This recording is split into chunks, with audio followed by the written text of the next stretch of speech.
Got a picture up on the board here right now that I want everybody to look at. Give it a second and tell me something you know about this picture. Anything before I tell you something about it. Bryce, what's one thing you know about this picture? Okay, so he says 2 airplanes were flying in the air. 2, and this pattern was made by airplanes. Okay, what else do we know about it besides the fact that there were 2 airplanes flying through the air that made that pattern? I would bet that they're at different heights. So the one that's more dissipating, Yep. is at a lower height. Okay, so it looks like they're at 2 different heights. Part of the reason we can maybe say that is because they don't collide with each other. Okay, they don't disintegrate, although they could have went by each other at different times. It looks to me from my vantage point, although I don't see the bigger picture like you guys do maybe because I'm a little bit closer, but it almost looks to me as if that kind of dissipating one is behind the other one. You guys kind of see that? Not quite certain on that. Not quite certain on that. But the bottom line is, Alex, you're likely right. They're likely at different heights, whichever one happens to be higher than the other. Okay, what else? 2 airplanes, okay, traveling at the same time, different heights. Or are they traveling at the same time? I don't know.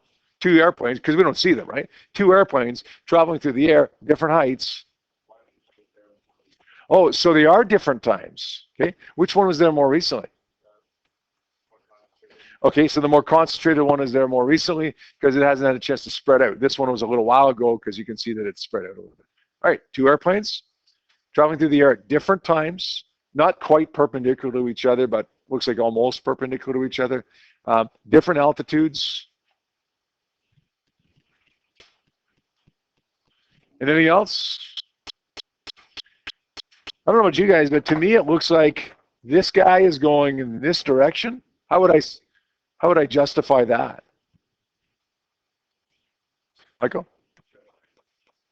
Yeah, the trail behind it, it's actually clouds behind it. You know, like it's not the exhaust from airplanes that you see up in the air. It's a condensation trail. It's clouds that have formed behind the airplanes. Sometimes we call it a contrail, condensation trail. The contrail that follows the airplanes is more dissipated. So it looks like this was there a while ago, and it looks like since it's more dissipated here than it is right here, it looks like this was longer ago than this, meaning it must be going in that direction. This one, I think maybe is going in this direction. It's a little less clear, though, than the first one is there, right? The point that I want to make from this picture and the observations that you guys just made is this. You haven't seen anything except this picture. There has been nothing other than a picture of a condensation trail following airplanes that has told you that there's even airplanes there. You haven't seen any airplanes. You haven't seen them moving. You haven't seen the direction they're going. The number of engines, look, looks like maybe 2 engines. Nothing. You've looked at a picture of the trail that follows the airplane to deduce a number of properties of these airplanes. Make sense? In other words, you're using indirect observations to infer properties of something you've never seen. Got it? All right. Today we're talking about sometimes what I like to call subatomic particles. That's my term for it. So don't go off to university and say, oh, that's a subatomic particle. The person that you're talking to may have no idea what you're talking about. That's kind of my term for it. Why do I call it that?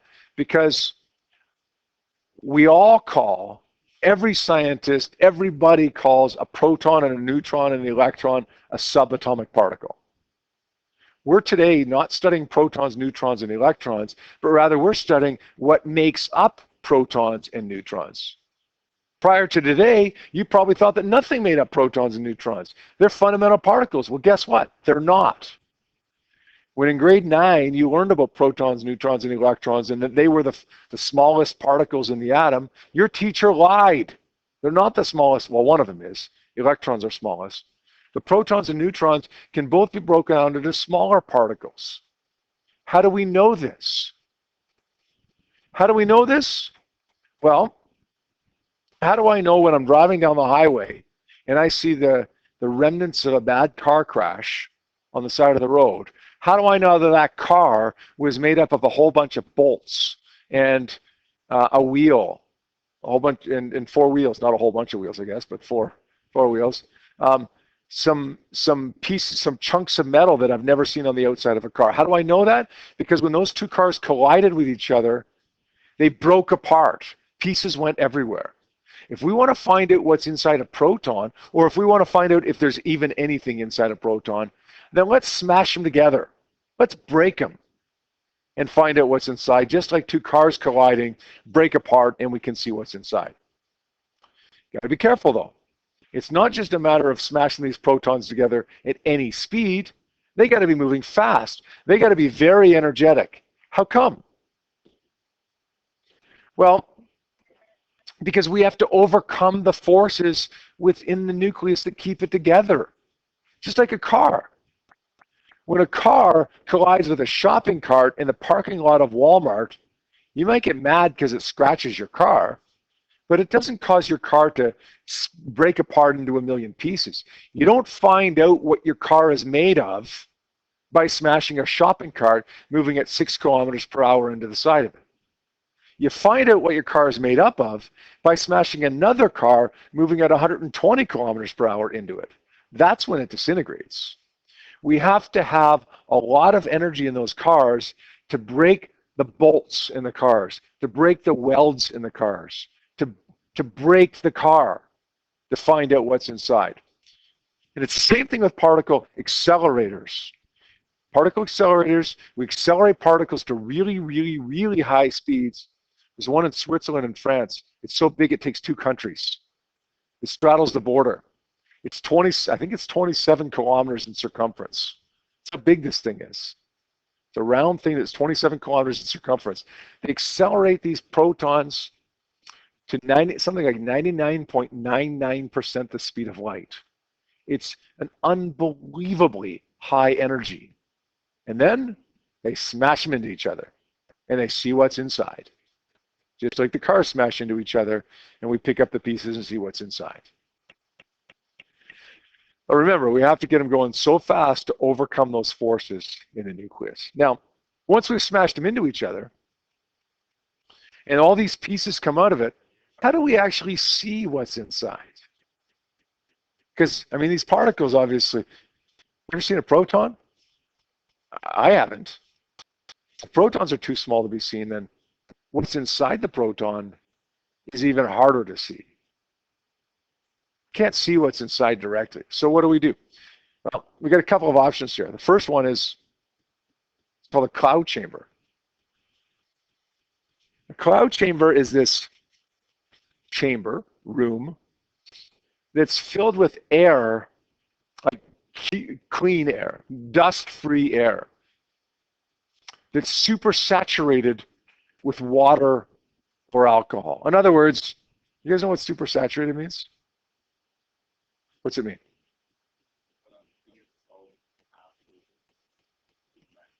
Yeah. So basically, it's ready to rain water or alcohol, right? This dust-free air chamber is ready to rain a water or alcohol. It's a gas. It's a gas. Okay? It's gaseous. These charged particles that were produced when we smash the protons or whatever into each other, these sub-atomic particles, these bolts of the car or fenders of the car or tires from the car, okay, the chunks that make up the car, the chunks that make up the proton, they're charged particles.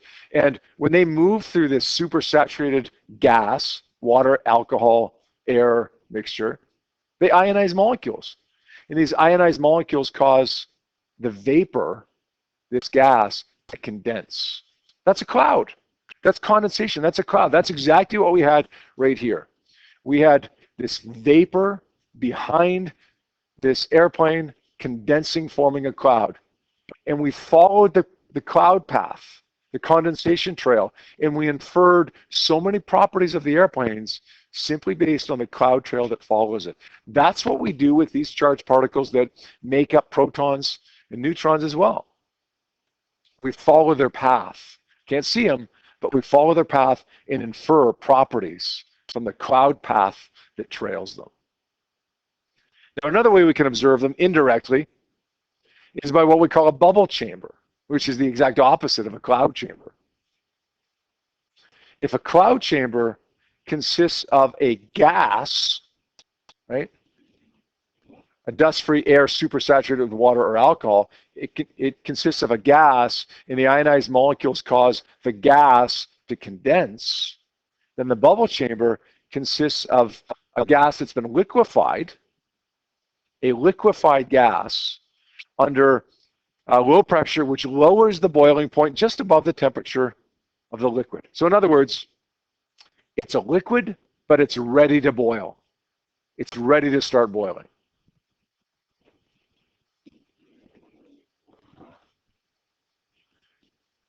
In the cloud chamber, we had a gas that was ready to condense, ready to turn into a liquid. Here we have a liquid that's ready to boil, ready to turn into a gas. We get these charged particles that are produced when we smash these subatomic particles into each other. We get these subatomic particles, the ionized molecules. What happens when they ionize these molecules? Well, the ionized molecules, they don't cause the vapor, the gas to condense. They cause the liquid to boil. So what are we looking at now? You want to observe, you want to infer properties of these subatomic particles by following the path not of clouds, but following the path of the bubbles that follow them. Instead of looking up in the sky and looking at the condensation trails following the airplane, remember one time I looked up and I saw it was unbelievable. There was like 10 or 15 of these condensation trails all over the place. And it's like, what the heck is going on? I couldn't see any airplanes. I just saw these condensation trails. I knew there was this many airplanes. I knew they were going in this direction and so on. But instead of doing that, instead of looking up in the sky and looking at the condensation trails, this one would be like, you know those little kiddie lawnmowers that you put the bubble mixture in, and as you drive, it puts bubbles? You know what I mean? This would be like me going out in my backyard. Hey, I can't find my 4-year-old. Where is he? Oh, look, I'll just follow the bubble trail from that little kiddie lawnmower. I'm inferring properties of what's happened by following not the cloud trail that I followed when I looked up in the sky, but the bubble trail that my kid produced as he was using his little toy lawnmower. It doesn't matter what you follow, right? Like, it doesn't matter what traces the path of these particles. We just have to have some way, whether it's clouds or bubbles, to trace the path of the particles. They both do the same thing. They just do it in different ways, in opposite ways. Here's a picture of condensation trail that follows subatomic particles. It's crazy. It's all over the place. It's very much more complicated than these condensation trails. But you can see that, at least the possibility that if I can infer properties based on this, then I could, with a little bit more work, infer properties based on this as well.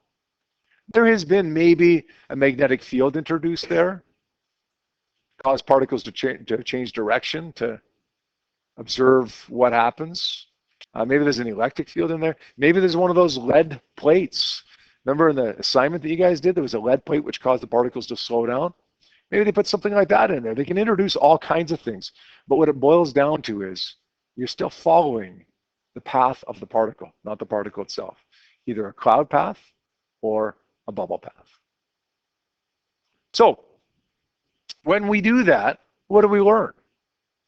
What have we found based on experiments like this with, say, the Large Hadron Collider or other particle accelerators, and then following paths by cloud chambers or bubble chambers?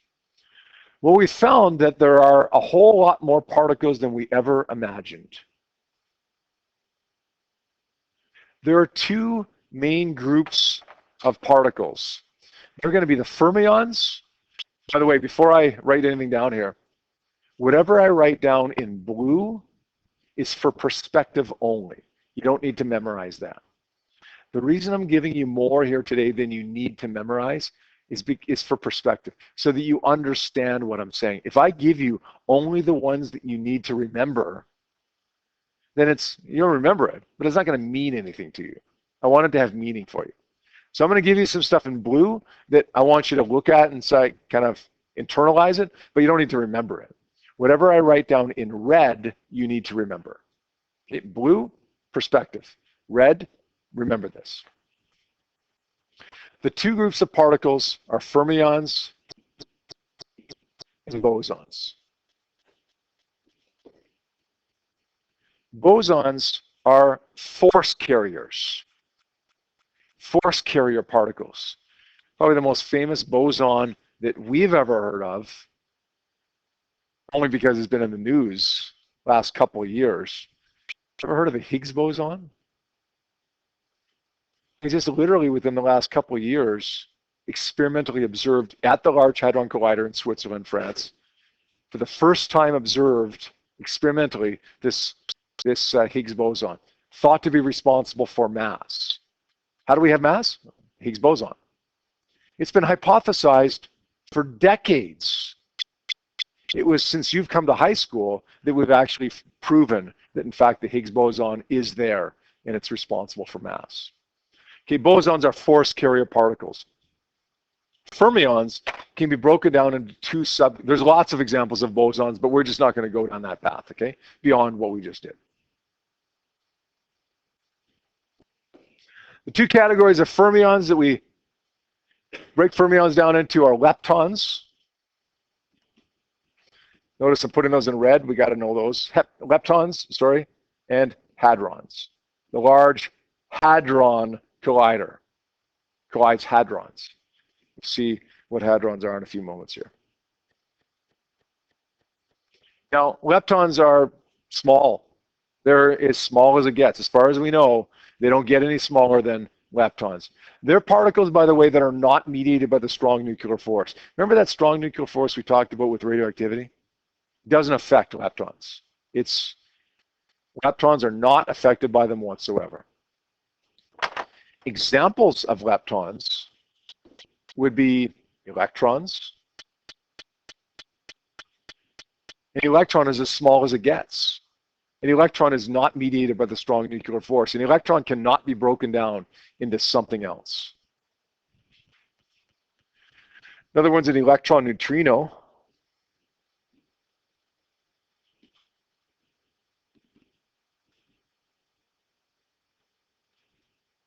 There's actually three kinds of neutrinos. We've talked about one of them. The kind that we've talked about, we just call it a neutrino, but it's the electron neutrino. Whenever you may hear me mention the word neutrino in the context of radioactive decay, it's an electron neutrino. We just shorten it because that's always what we're dealing with. What's another one? In blue, because you don't need to know this, muon. And then we've got a muon neutrino. A tau, and then you could probably place bets on this one, a tau neutrino.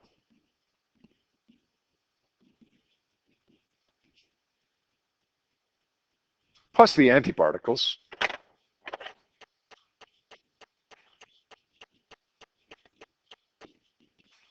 What's the antiparticle? What's the antiparticle of an electron? Quick. Positron. What's the antiparticle of electron neutrino? Electron antineutrino, right? Which is the antineutrino that's produced with beta negative decay. Anti-muon, muon antineutrino, anti-tau, tau antineutrino. The blue ones, again, we don't need to know. These are fundamental particles. These are smallest particles as it gets. But then the other category of fermions, the important ones that we're concerned about, are the hadrons. For example, protons, neutrons. The Large Hadron Collider. We take big hadrons like protons. It's all relative. Big hadrons like protons smash them into each other. The Large Hadron Collider. Hadrons like protons and neutrons are made up of are made of, anybody? Quarks. There are 6 different types of quarks.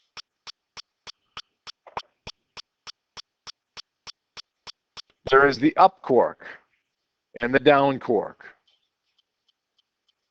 Those are the ones that we really care about because those are the ones that, in combination with each other, make up protons and neutrons. There's also the top quark and the bottom quark. By the way, the top quark, it's only been the last 20 years or so that we've had experimental evidence for that. When I was your age, when I was in grade 12 in high school, we knew about the other 5 quarks. We knew about the top quark as well, but we had no experimental evidence for it. Kind of like 5 years ago, we had no experimental evidence for the Higgs boson. Now we have lots now. Now it's well established that we have the up, the down, and the top, and the bottom. And they keep getting weirder, keep getting stranger. We have the charm quark. Up, down, top, bottom. And if you think they've gotten strange so far, the last one is called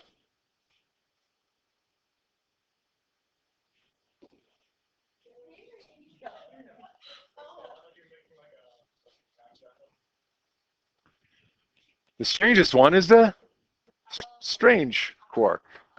They don't get any stranger than that. Actually, they do.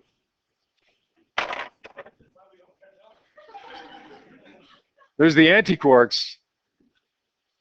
There's the antiquarks, which would mean the anti-up quark, otherwise known as the Texas Hold'em quark.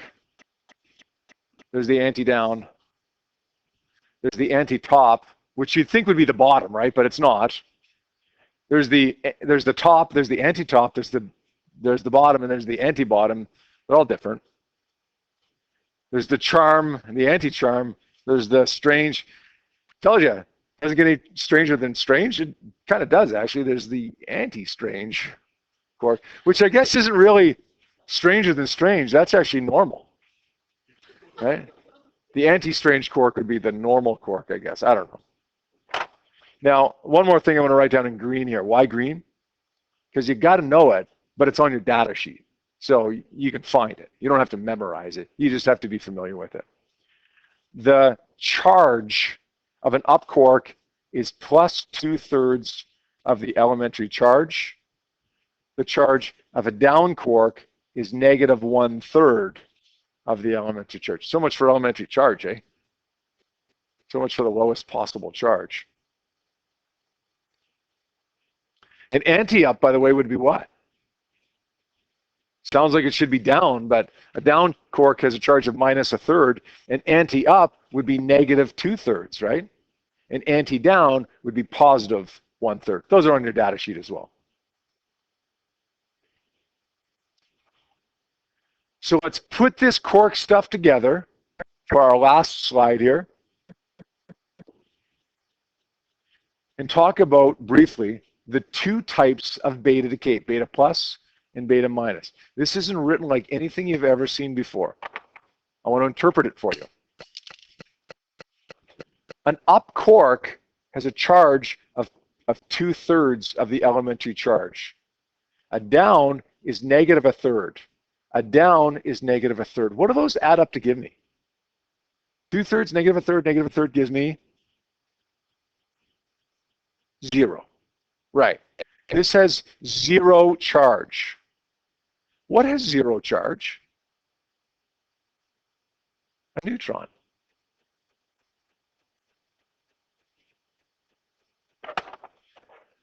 Up, up, down. 2/3 times the elementary charge. 2/3 times the elementary charge. And negative 1/3 times the elementary charge. 2/3, 2/3, negative 1/3 gives me 3/3 or plus 1.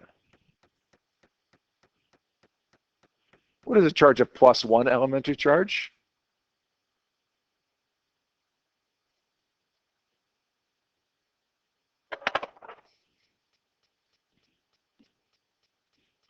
What kind of reaction is it when a neutron changes to a proton, an electron, and an antineutrino? We call that beta negative decay, right? Remember the nucleus club? You got too many neutrons, it's energetically unfavorable. So they take a neutron and they change it into a proton and an electron, and they kick the electron out. That's the beta particle. The proton gets to stay behind because it's part of the club. Maybe instead of calling it the nucleus club, we should call it the hadron club. Because leptons aren't allowed. Hadrons are allowed. Leptons aren't allowed. What about this bottom one? Up, up, down. 2/3. 2/3, negative 1/3. They add up to give me +1 elementary charge. What do we got? Up, down, down. That's 2/3, negative 1/3, negative 1/3. They add up to give me 0. Forget about this for a second. Plus 0 plus this plus this. What's this? What's +1 elementary charge? That'd be a proton, right? This would be a neutron. This is beta positive decay, right? You got too many protons. It's energetically unfavorable. A proton changes. The nucleus club says, let's change a proton into a neutron and a positron. Let's kick out the positron because it's not a lepton. There's also a neutrino produced there as well. Pretty hard to make out this word, actually, isn't it? A neutron, that's what it should say. Now, what's this? Don't lose any sleep over that, okay? Really, don't lose any sleep over that. I could have kept that scratched out and we would have been fine. We simplify beta positive decay slightly, though. Really, beta positive decay is when you got a proton that changes into a neutron, and this thing right here that we call a virtual particle. And then the virtual particle decays into a positron and a neutrino. It's really a two-step thing, right? As far as you're concerned, consider it one step. It all happens at once. It doesn't really, but consider it to be one step. That's fine for us. I'll scratch that out again. Left, the proton goes to a neutron plus a positron plus a neutrino.